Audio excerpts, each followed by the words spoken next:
That's like 9 seconds lost out of the gate. Eat shit.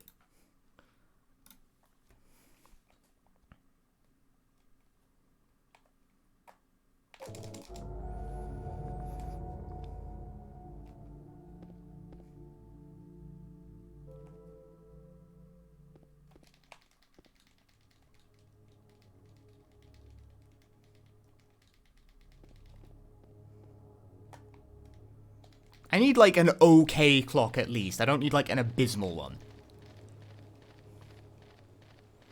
There actually, like, aren't a huge number of, like, totally abysmal clocks on this seed list. There's a handful. It is substantially more likely I get, like, a playable one.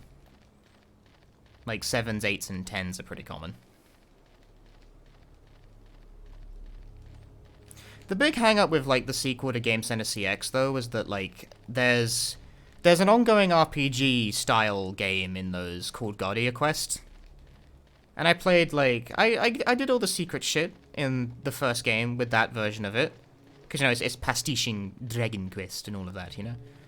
But obviously the sequel version of it is larger and also all in Japanese. And my loose-ass grasp of Japanese at the time just couldn't fucking hack it. I honestly don't remember how I even got through the challenges.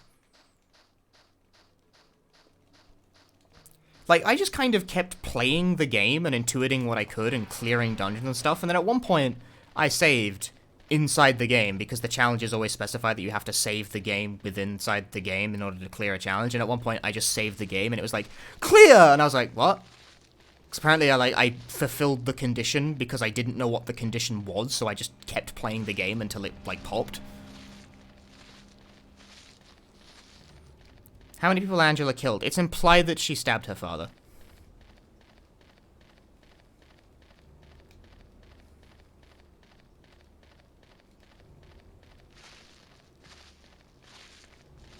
And when I say implied, I mean, like, they stop just about short of, like, saying it flat out, but she definitely stabbed her father.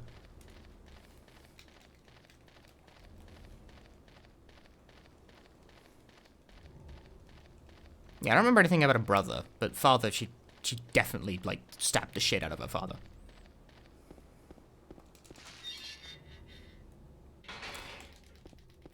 Because the implication is that her father was sexually abusing her, and it's a very, bleak look into a life that was screwed because of the actions of another, and there's really, like, that's it. That's kind of all there is for her. That's why she walks into the fire.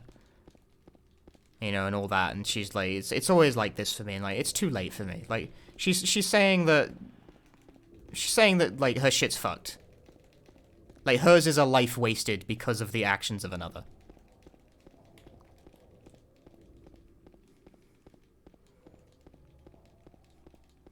It's a very bleak outlook on it.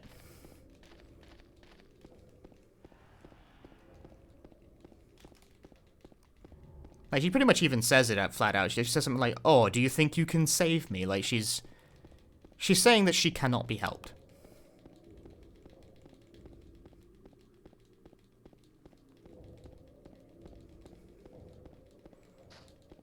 Because it's a real fucking bleak look into how that kind of thing can, like, irreversibly fuck a person up. And, like, some people take issue with it because it's, like, you know, implying that people like that will always be... I don't think it is actually saying that, but some people take that interpretation. The more charitable interpretation is saying that actions like that can absolutely fuck someone up for life. The interpretation some other people seem to take is that rape survivors are crazy, which is not what it's saying.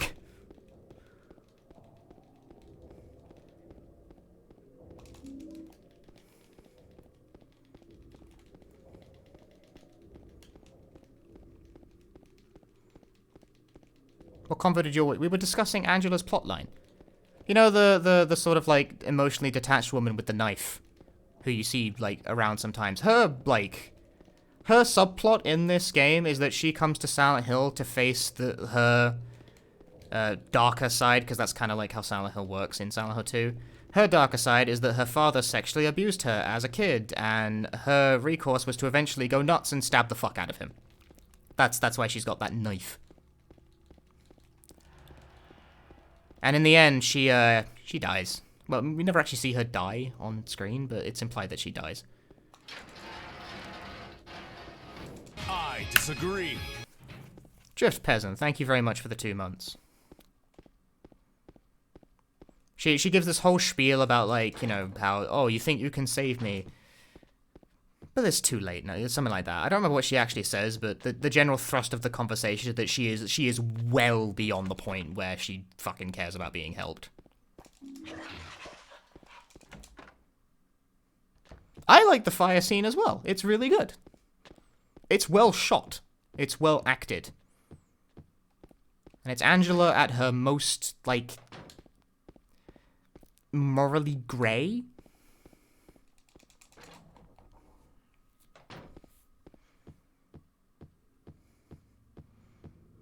Like, Angela's had a shitty fucking life. And yet somehow she's, like... She's a very interesting character. She doesn't directly say you can't help, but she, like, straight up mocks the idea of, like, James trying to help her. I think she actually does say, is like, oh, do you think you can save me? She says something like that. She does say something of that nature.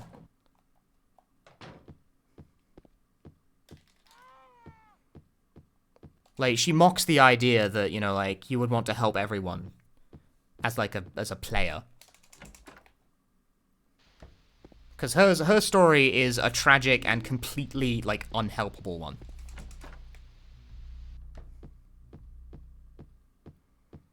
Yeah, it's that. That's the line. Thank you, Ono.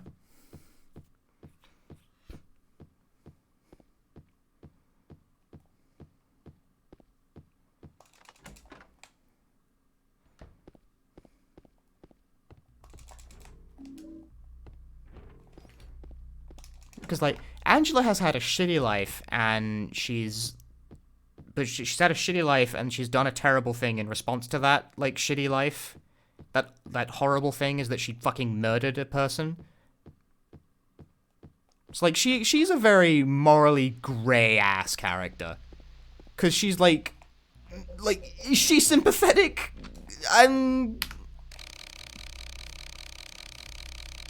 Like, that's the question that's supposed to be running through your mind the whole time you're playing the game, is that, like, she is emotionally unstable as fuck and, like, tries to stab you at one point. But she's also been through, like, the worst of life. It's like, it's the worst of life will do that to anyone. That's Angela.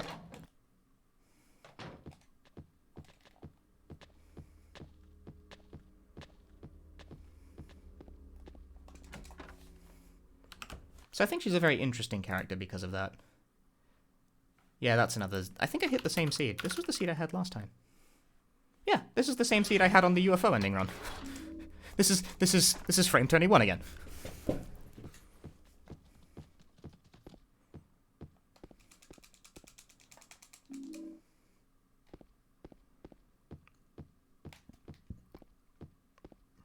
I want a PB with this now. Then I will have 2 runs that have the exact same RNG seed. Like, I'll show you fucking RNG Minip.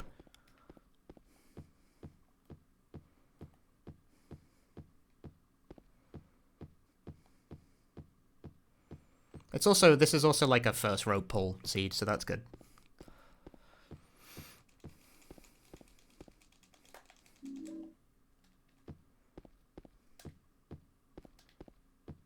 Yeah, and Angela is also not, like, presented as sympathetic over the events of the game. She's not presented as being necessarily evil either. That's why I think she's interesting. Because, like, all of James's interactions with her over the game are uncomfortable.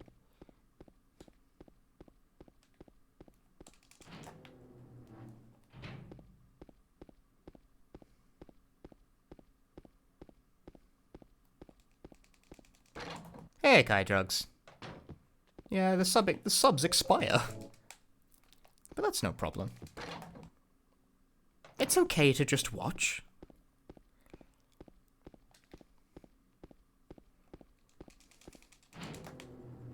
She's not crazy, she's emotionally unstable. There's also a difference between that. You know, as a result of the abuse.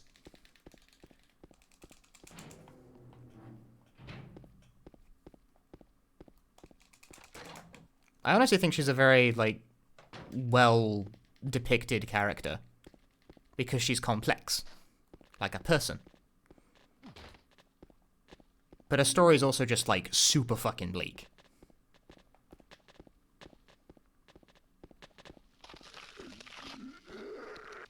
So I can see why it doesn't have, like, a positive message.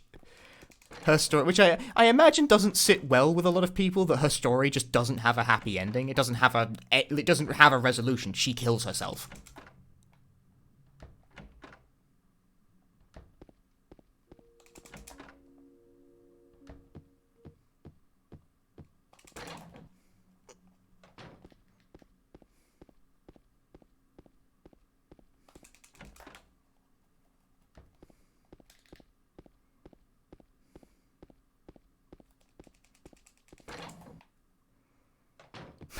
I suppose that is a resolution, but it's a fucking sad one.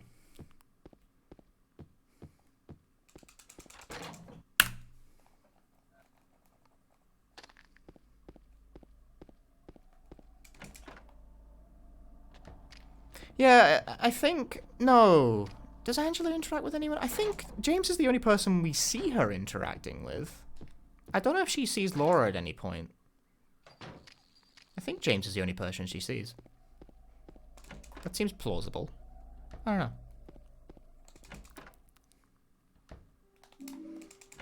Good night, Frank.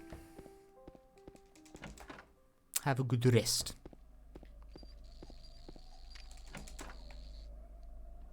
I think the concept of this game in the context of Silent Hill as a franchise is interesting. I have opinions on how it became, like, the default template for how Silent Hill is interpreted by every game since.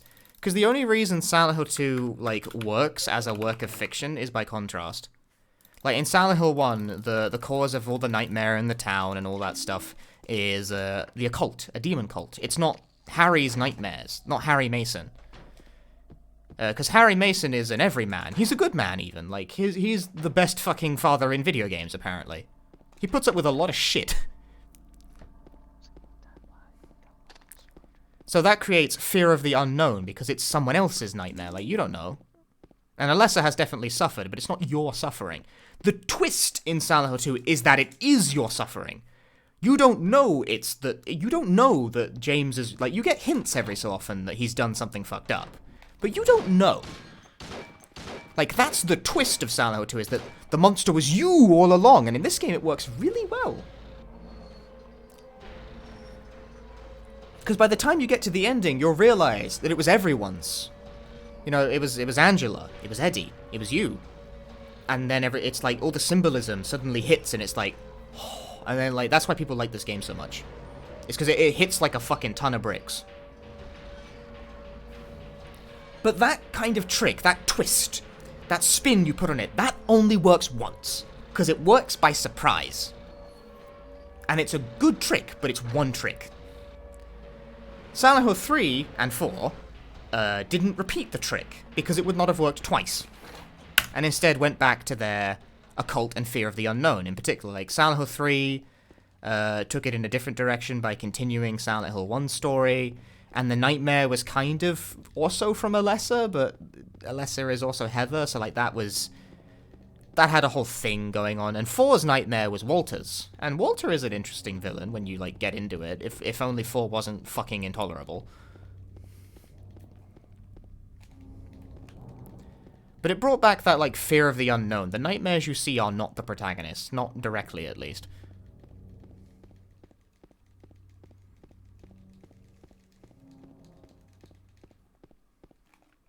And then the Western games after that pretty much all took the Silent Hill 2 approach of, like, Silent Hill being the town of, you know, like, where you face your fears, and it shows your demons to you and stuff. And at that point, it doesn't become a twist, it just becomes predictable. And they were predictable about it in, like, a really obvious way. Like, in 2, it's a surprise. You don't know that James has done anything until the very end of the game. Like, that reveal is held for a really long time. You get hints, but you probably won't connect the dots until the last moment. Where it's all laid bare for you. And it'll hit you hard when it lands, because it's a fucking good reveal. Whereas, like, in Downpour, within the first 20 minutes, you hear a ghostly narrator say something like, "You can't change the past, Murphy, but you can face up to it." And it's like, really? Really? Sorry, there's no twist then. There's no twist in Downpour. There's no twist. It's just how it works. Like, you know he's done a bad thing. Downpour did it fucking worse by having multiple endings too, because the nature of the bad thing he did changes depending on your ending.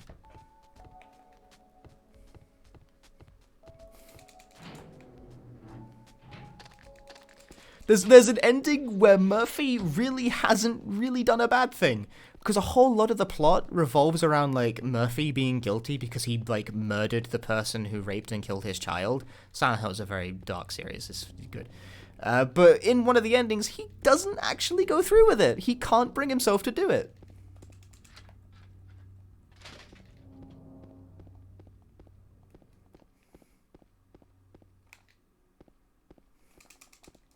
Which makes all previous symbolism fucking irrelevant.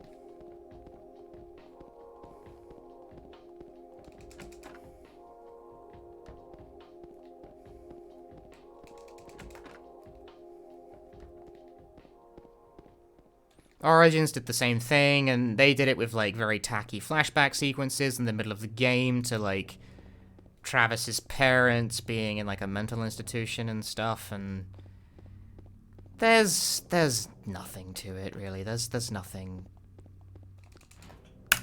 subtle about it.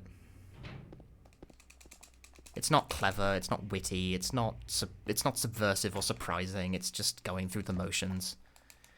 Like, every other Silent Hill game really did not seem to grasp that Silent Hill 2 worked by contrast and by surprise. And that, like, if you want to repeat that twice, you gotta be really clever about it.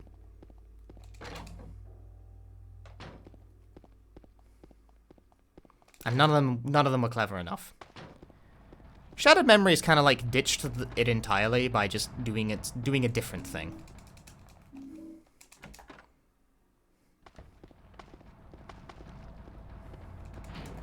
Like, Shadow Memories is the game that doesn't actually follow that template at all.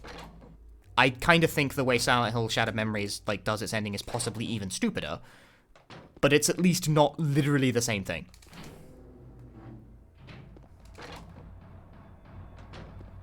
I mean, it does kind of turn out that the monster is actually you in the end of Shattered Memories, but it at least tries a different angle to get there.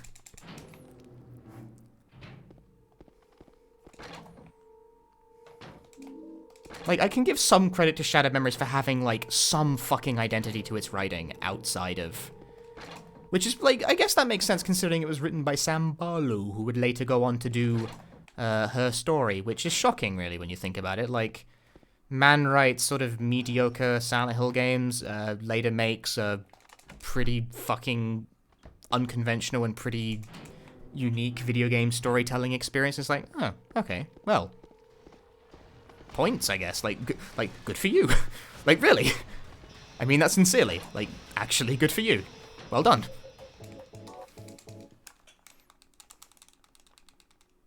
I disagree. 7, 8, 1, 7. Cool. Kitty, thank you very much for the Twitch Prime sub. I have played Spike Chunsoft visual novels. I really like Spike Chunsoft. Shibuya Scramble, the game I never shut the fuck up about, is a Spike Chunsoft visual novel. Hallelujah, it worked.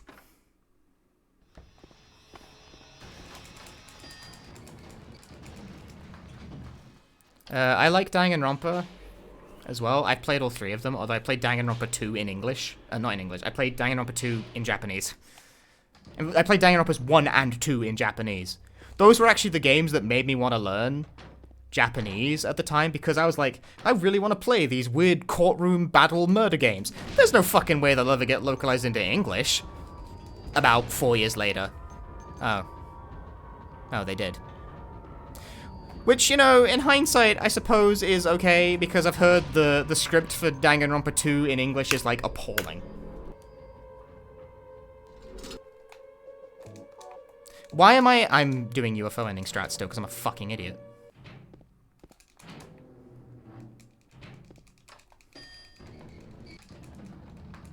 I tried to... Yeah, let me just use the key from the menu. I'm a twat. Dude, Oren started like an LP of Machi and didn't finish it either, which is a shame. You gotta give props to that guy. You gotta give props to Oren Ronan for that. Cause I don't think it's like unreasonable to say that his fan translation is the reason Danganronpa is a thing at this point. Like, in Western territories, I'd say. I don't think without his fan translation creating such a fervor that there would have been any demand to get that game localized. I'm, like, reasonably certain he is, like, absolutely 100% responsible for that market even existing. Which is crazy, like... Have they, like, bought him a beer or something at the very least?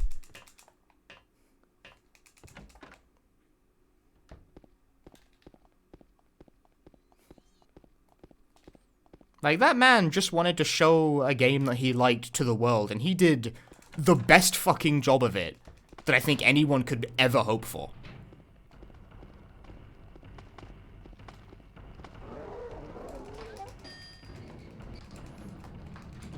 Something awful is still occasionally good for some things, which is really weird.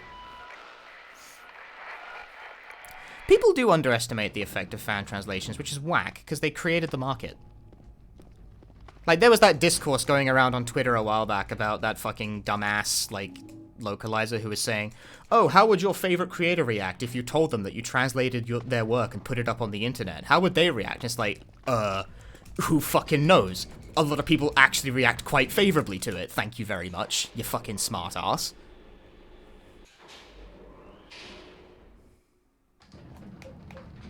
I have no idea where my menu is now.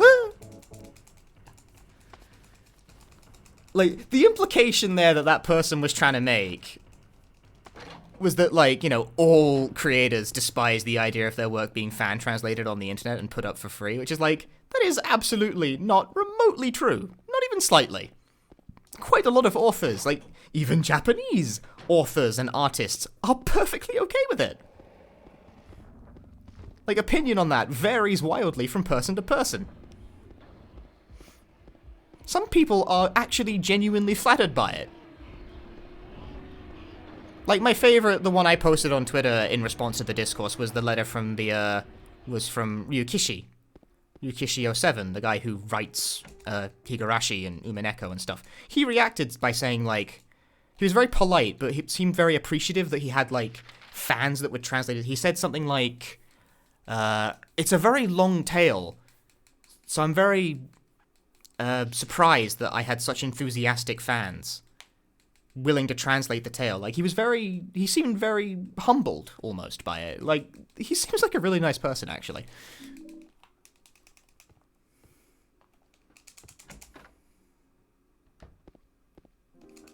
I'm stuck on a wall. What are you loading? Yeah, Watamote also got a massive, like, foothold on 4chan. Because of fan translations. And that creates the market.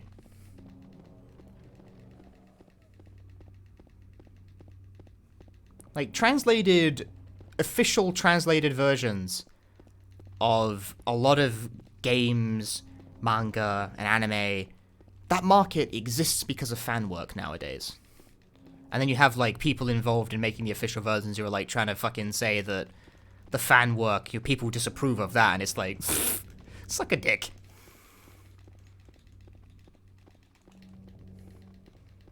That's not stupid, it's actively blowing your own foot off.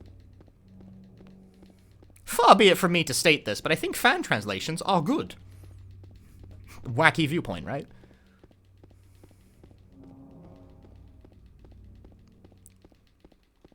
Japanese doujin games are... I actually find it really hard to believe that he actually sold the first chapter of that game for $1 and exchanged the rest of it for, like, for people telling him what they thought of the game. Like, Japanese doujin developers are on some other shit.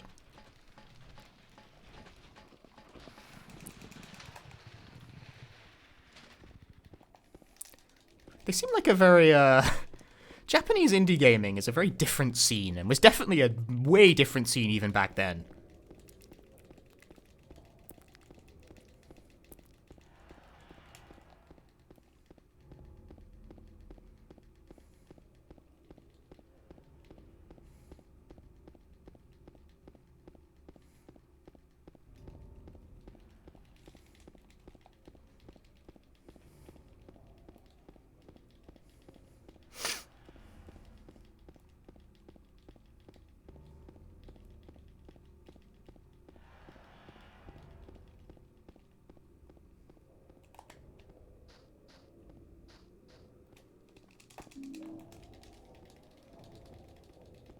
Fan translations are good. Official translations are also good. It's nice that people get paid in order to do that kind of work.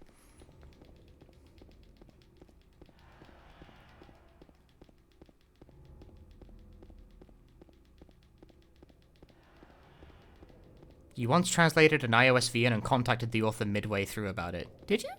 Which game? They were hyped. That's cute.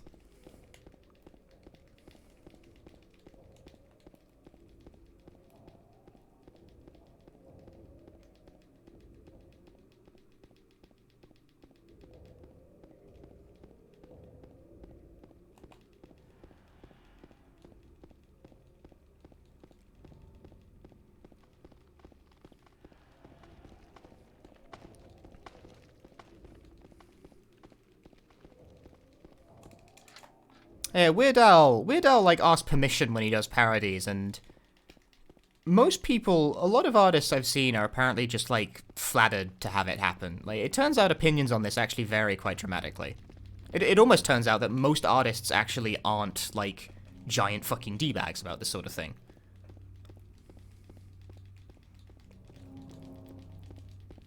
And most writers are, in fact, genuinely flattered if someone cares enough to fucking translate it for free.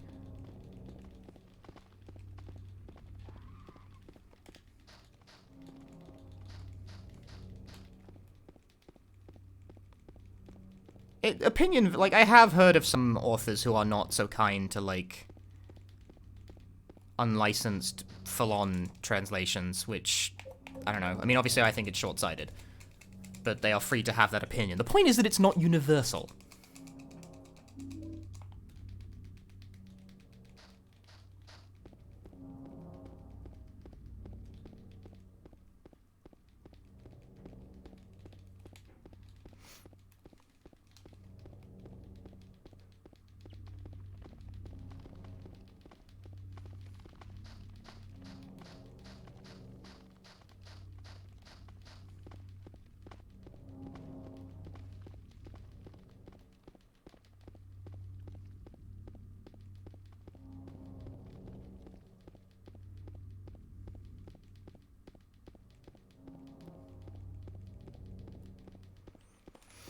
Like, I've never written anything that would really necessitate a fan translation or, like, a fan... I don't know, whatever the fuck. But obviously, true to my roots, if someone actually did write one, I'd be, you know, kind of flattered by it. Like, I've pretty much already made my mind up on that one. This happened with Freedom Planet. Some dude wrote a fan translation for Japanese. Like, some dude Japanese fan translated the game. Do you want to know where that fan translation ended up? In the fucking game. They just added it. Like, that language update they released a while ago, published by Playism in Japanese territories, they didn't actually translate the game.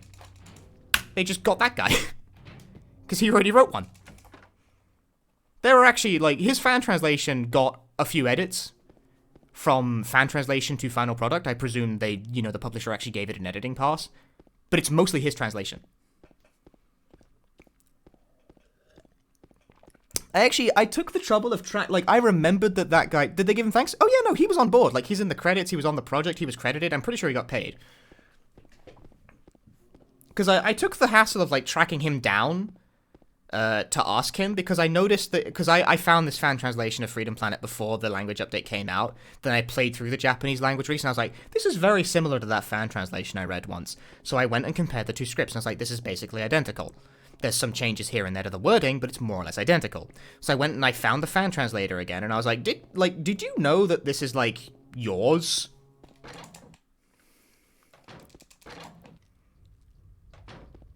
He's like, this is your translations. Like, were you, like, on board with this? Like, did you work on this? And he was like, yeah, you know, they asked me. And I was like, that's really cool. So, like, it was all above board.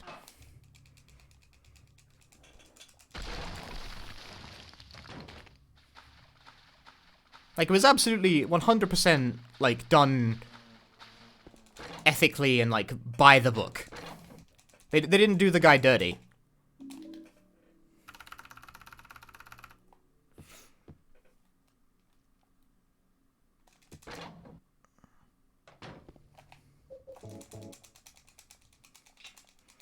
Just, you know, that's very true, especially considering it's Freedom Planet, which is essentially a Sonic fan game, so, like, that feels very true to the spirit.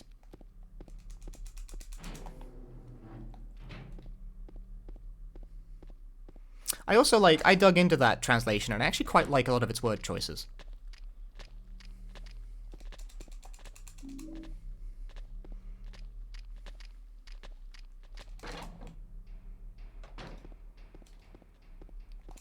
Some of the jokes in that Japanese translation of Freedom Planet translate, like, very well.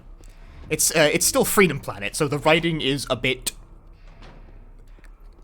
in general, but the jokes that are there actually translate pretty well.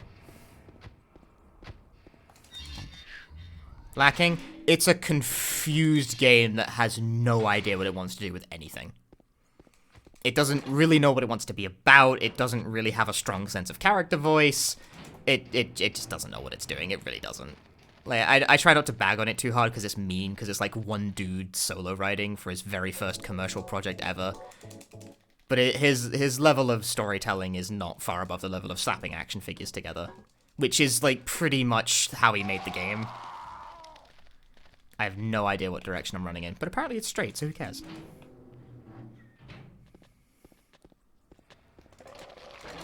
Like, that's both, like, the game's biggest strength and its weakness. Like, as a creator, he is still that lovable fucking dork who, like, is still a massive kid at heart. Which works really well for his, like, sense of dumb shit. Like, he is boldly unafraid to do just stupid shit. Because it looks cool, Lamau. Like, he has the Chuny aesthetic, but without the competence of, like, the writing. It's like, Freedom Planet very much has, like, 14-year-old fanfic energy, and that really does permeate down to the writing. And that sounds like a mean insult, but it's, like, kind of endearing. Like, I don't mean that in a negative way. It's actually one of the things I like about him.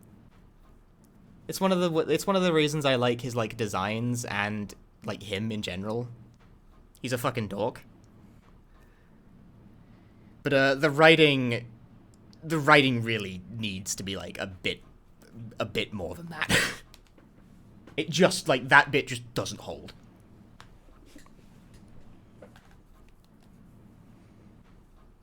The boundless energy and profound lack of shame.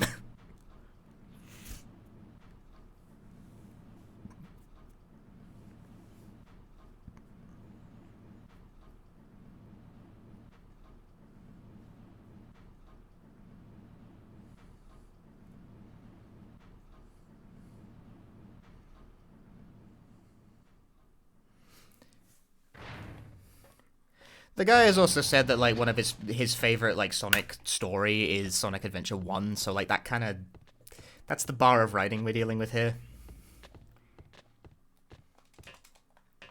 Which, like, you could pick worse from the series, I guess, but you could pick a better franchise.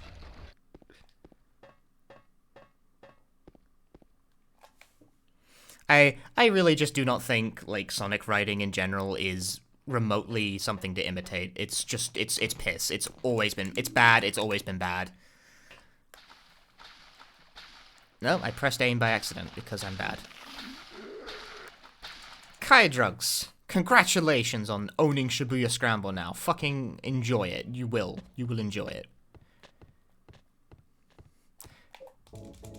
You see this a lot in indie developers, actually, is that they take after their inspiration so much to, like, active detriment of them. Like, see all of, like, the kind of quirky Earthbound-ish games involved. Which really don't, like, nail the actually being funny bit. See Citizens of Earth. God, that game's not funny. It's, like, aggressively not funny.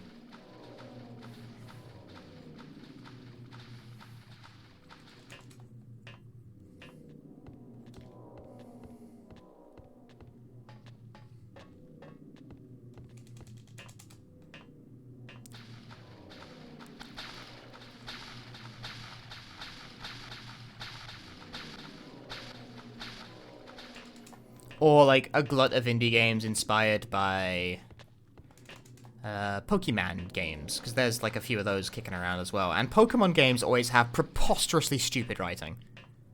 Like, this often does not get discussed in, like, that series' context very often, but Pokemon writing is atrocious.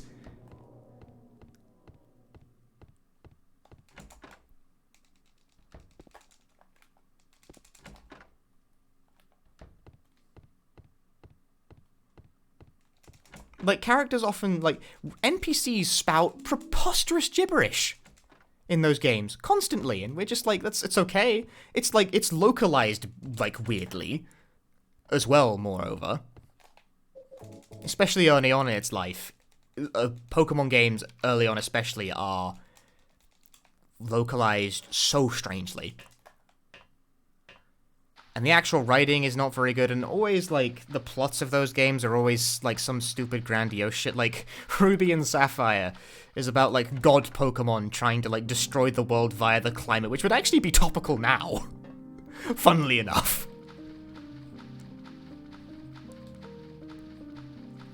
But, like, it's way too big a scale. Like, it's like, what, Pokemon trying to destroy the Earth, some random, like, mute kid is gonna stop, and it's like, they really don't.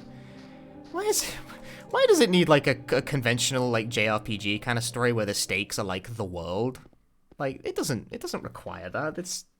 It doesn't scale well.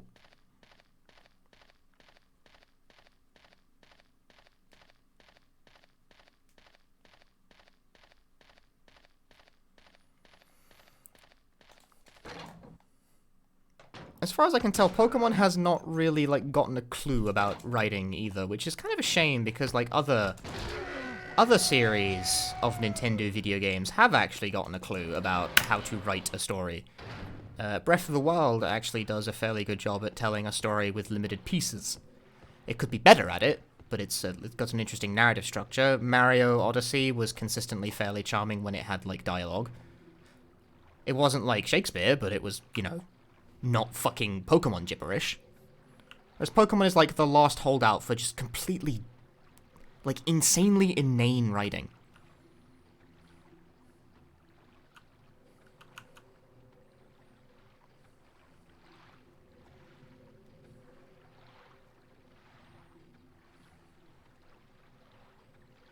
That shows up in quite a lot of indie games because of Pokemon having such preposterously stupid writing.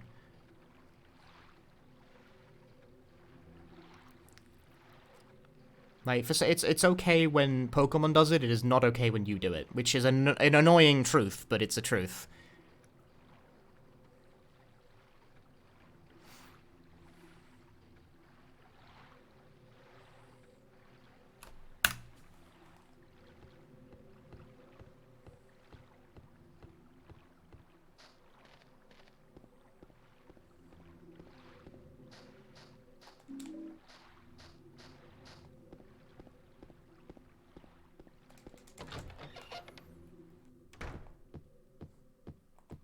Pokemon, I don't think like Pokemon games necessarily need like a grand sweeping narrative, but they need to be at least funny.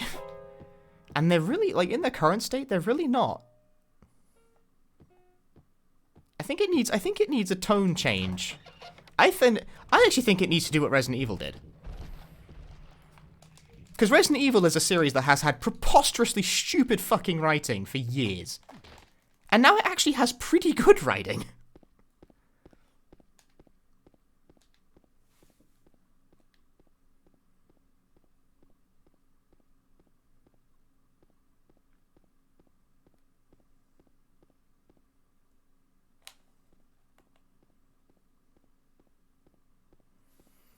Which is really quite shocking to me.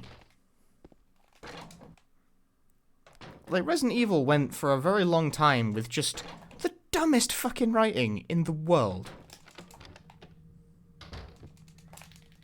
And now, like, as of about Revelations 2, the writing's actually kind of funny all of a sudden. Like, not like irony funny, like, actually kinda just clever. Again, they're not Shakespeare, but they're definitely more competent than they used to be.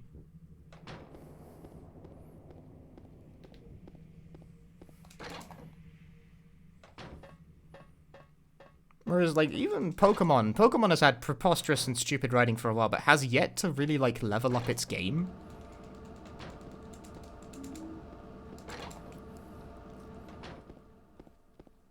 It's really weird how that's, like, still the case.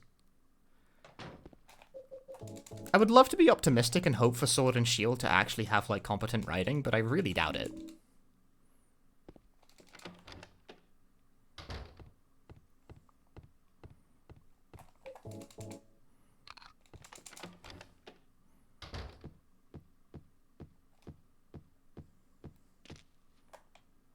I've never played a Tales of game, unfortunately, so I have no context. I think RE7 has a perfectly fine story. It's like, it's not got the most interesting lead ever, and Mia is also like a break. But the Bakers are funny and interesting, they deliver their lines well, like there's some good dialogue moments. And that's like, that's significantly more competent than Resident Evil average. Like, it's actually fun to read. Or to listen to the dialogue, I should say.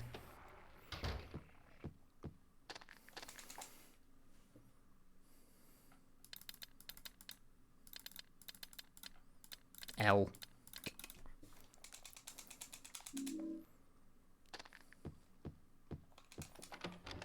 I bring that up as a comparison because, like, that's just another series that's had preposterously stupid writing for its entire lifespan. And then it, like, suddenly kind of, like, got a clue.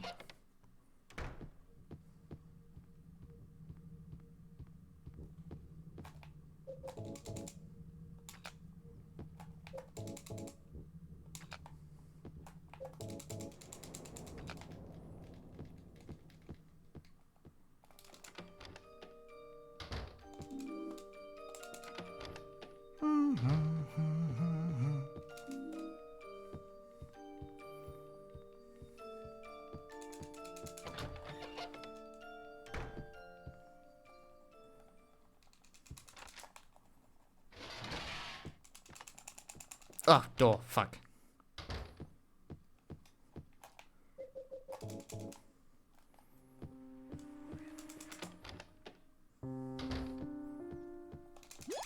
Hey, here we go.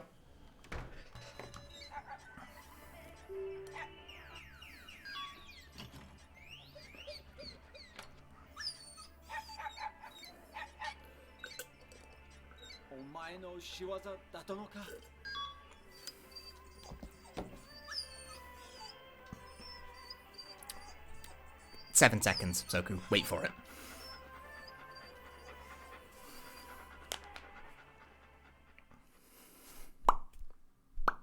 Oh, 8, actually. Okay, no, 7, but 8, because it's like 7 point something.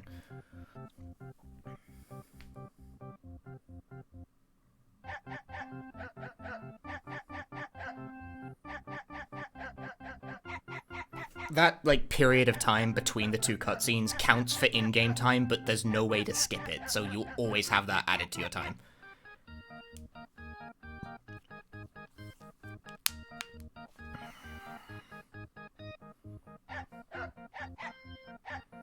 Yeah, we have an RNG minute PB now. Like, bear in mind RNG minute saves 20 seconds, and this is only -7.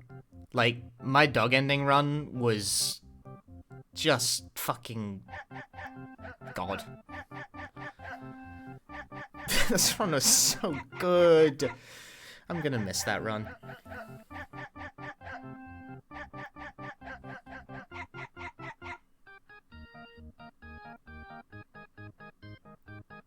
It'll always be there.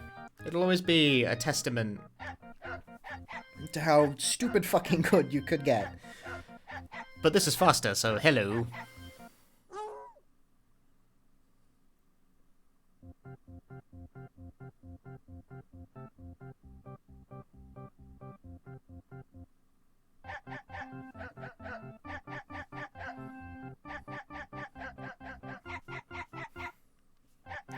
But at least I had a competent hotel this time.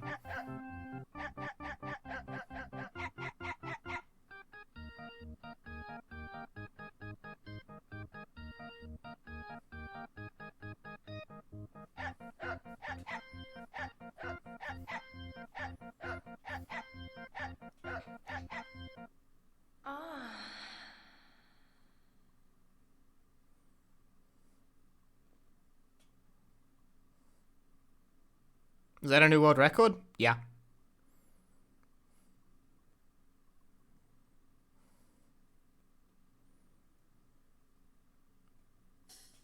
I can skip this credit sequence.